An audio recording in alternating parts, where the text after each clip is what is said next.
The duck is back, the duck is back.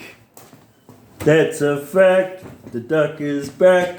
I know you all been missing me like a hole in the head, and I've been missing you guys.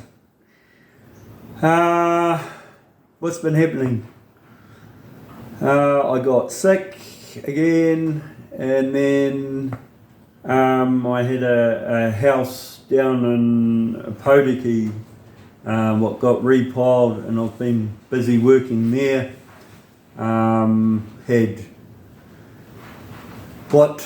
taken probably 8 tons of bricks from under it, and yeah, just working down there. We all like to think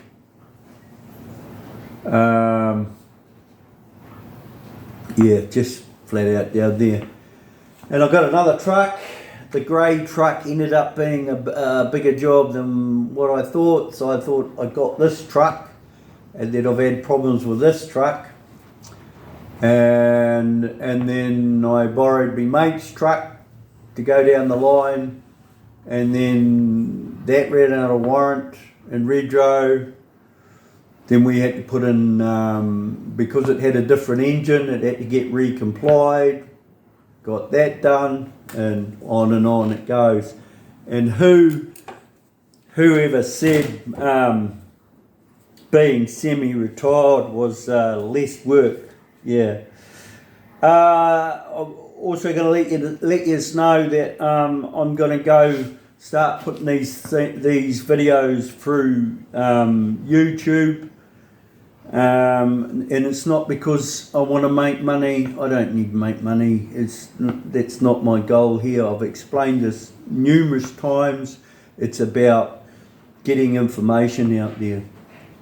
And what I've found is the YouTube format for, if I load all my videos in there, you can just go there and you can see which one you want. Whereas the Facebook one, you've got to scroll through hundreds of videos to find you want. So it's more user friendly. And then I'll link them from Facebook back to YouTube, so you'll still get to see them. Down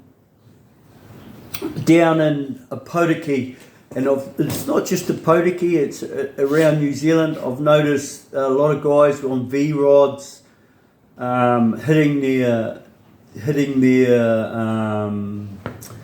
rev limiters. And if for those people that don't know what a rev limiter is, when you exceed the recommended revs of that engine, the rev limiter kicks in, and it makes your engine sound like this.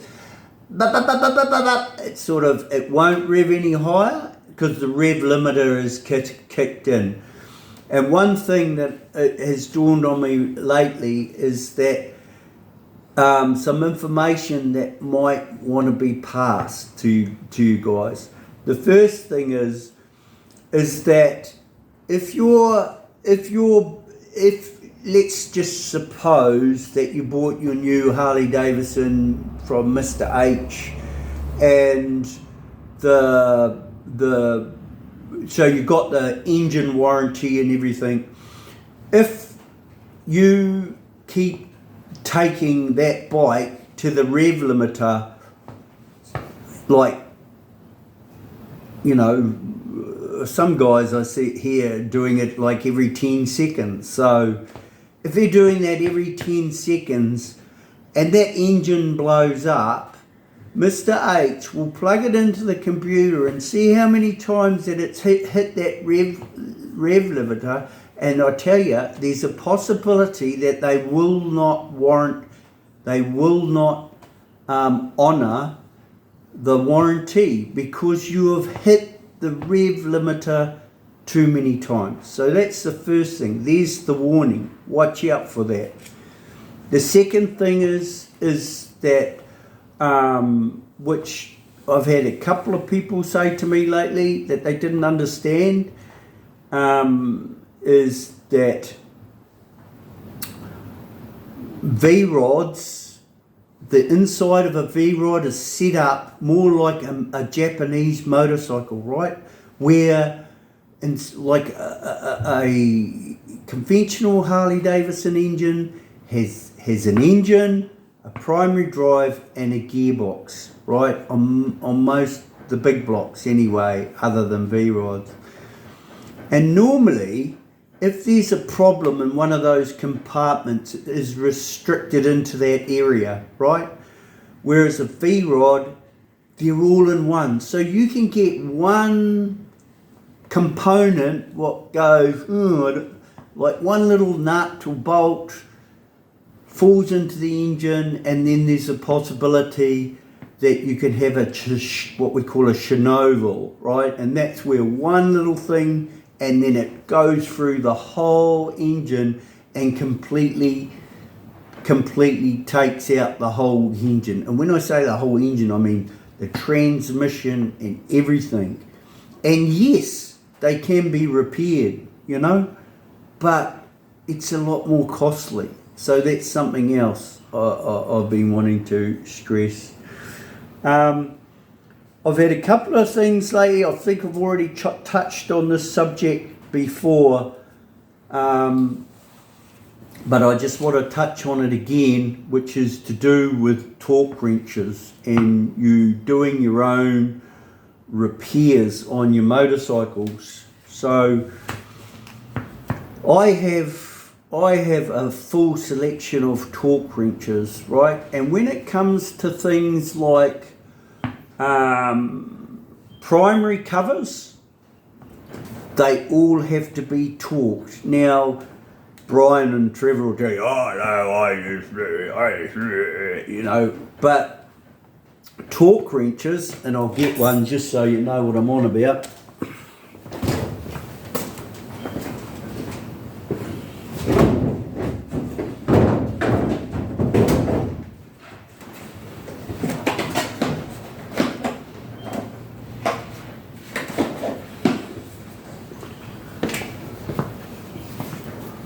Right, this is a torque wrench.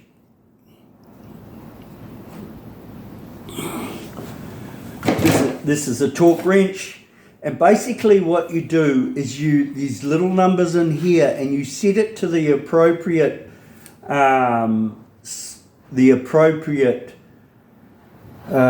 setting for those bolts, and then it clicks when you get to the right. Looking for nothing's going to be here because it's going to be in my truck. When it gets to the appropriate setting, it makes a little click noise, so you know not to do it up any further. And what I've found in my life is that 99% of all aluminium, all bolts getting stripped, especially into aluminium with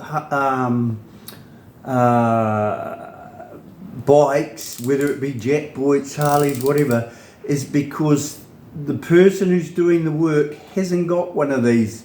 Now this is the baby of the family. It's 1/4 inch drive, and it goes from this one goes from 5 Newton meters, which is absolutely nothing, to 26 Newton meters. And if you haven't got one of these and you're doing your own repairs, I would start suggesting that you need to get one. And this is how I proof my work, right? Because when I do up a primary cover, I use a torque wrench, and then if it strips, it's not because I've done it, it's usually because somebody has previously over tightened it. Okay, so there's the next good information. I'll